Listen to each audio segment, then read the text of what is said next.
Assalamualaikum warahmatullahi wabarakatuh. Terima kasih kepada semuanya sudah mengklik video ini. Namun sebelum menonton video ini, jangan lupa diklik tombol subscribe dan tekan tombol lonceng untuk mendapatkan informasi-informasi terbaru.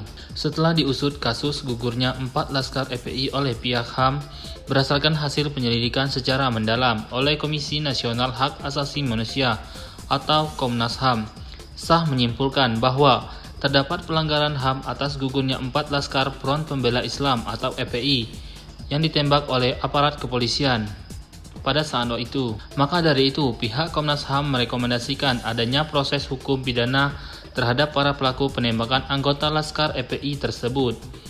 Bagian Komisioner Pemantauan atau Penyelidikan Komnas HAM membeberkan pihaknya akan merekomendasikan beberapa hal terkait meninggalnya 4 laskar FPI oleh aparat kepolisian tersebut. Pertama, kejadian meninggalnya 4 laskar FPI masuk dalam kategori pelanggaran HAM.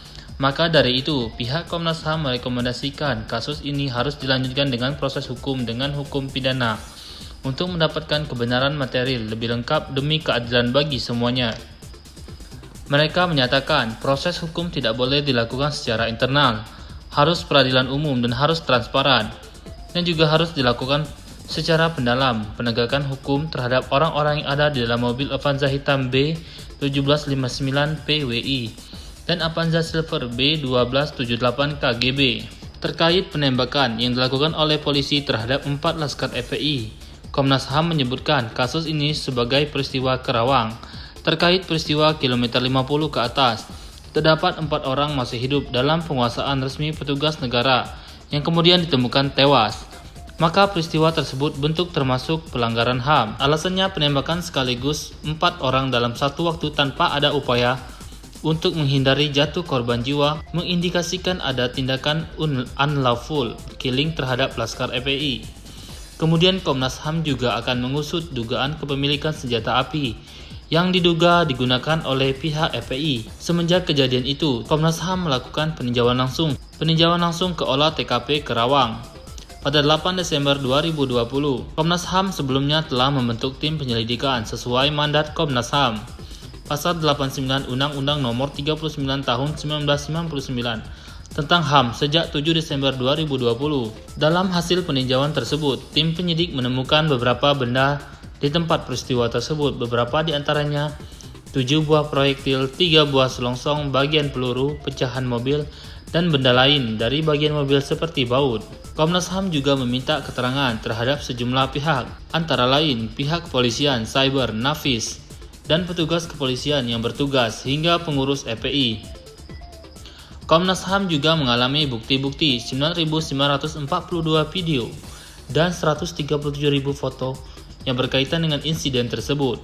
Bukti tersebut akan menjadi bahan laporan di akhir penyelidikan oleh tim Komnas HAM dan akan mengumumkan rekomendasi akhir. Selain itu, pihak Komnas HAM telah melakukan pemeriksaan terhadap barang bukti, termasuk mobil yang dipakai saat bentrok antara polisi dan FPI tersebut. Komnas HAM juga melakukan rekonstruksi insiden bentrok tersebut di kantor mereka secara tertutup dengan menghadirkan anggota Polri. Seperti kita ketahui, kasus bentrok antara polisi dan FPI terjadi pada Senin dini hari 7 Desember 2020 di ruas tol Jakarta Cikampek. Kejadian tersebut menyebabkan 6 anggota FPI tewas oleh karena peluru yang ditembakkan polisi, sehingga kedua pihak pemilik perbedaan keterangan. Polisi dan FPI saling tuding terkait kejadian tersebut.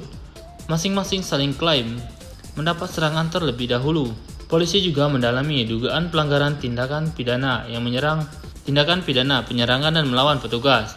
Selain itu, ada juga penyelamatan pasal kepemilikan senjata api ilegal. Namun berbeda dari keterangan dari pihak FPI. Pihak FPI tidak terima dan menginginkan pembentukan tim independen untuk mengusut kasus ini. FPI sendiri telah dinyatakan bubar dan dilarang beraktivitas oleh pemerintah lewat SKB 6 Menteri pada 30 Desember 2020.